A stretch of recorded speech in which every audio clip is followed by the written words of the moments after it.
کاش کہ انہوں نے میری شکایت کرنے کے بجائے جو بات انہوں نے اصلی کے بارے میں کہی تھی وہ بتائی ہوتی بابا جان. وہ مجھے بلا وجہ شکایت کیوں کرے گا؟ ویسے ان میں مینرز نہیں ہیں. ویسے واقعی میں وہ بہت اچھی لڑکی ہے. امی جان اس کا اچھے یا برے ہونے سے کیا تعلق ہے؟ مسئلہ یہ نہیں کچھ اور ہے.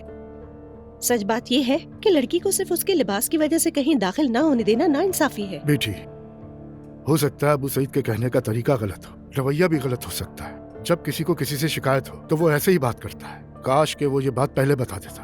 کاش کہ بابا تب ہم بھی یہ کام قبول نہ کرتے.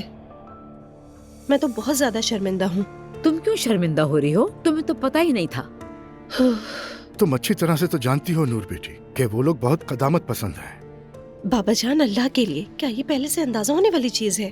تم تو اچانک سے ماڈرن ہو گئی ہو بیٹی. تم تو ایسے باتیں کر رہی ہو جیسے اپنی روایت جانتی ہی نہ ہو. صحیح کہا مریم، تمہاری ماں بالکل ٹھیک کہہ رہی ہے. دیکھو مثلاً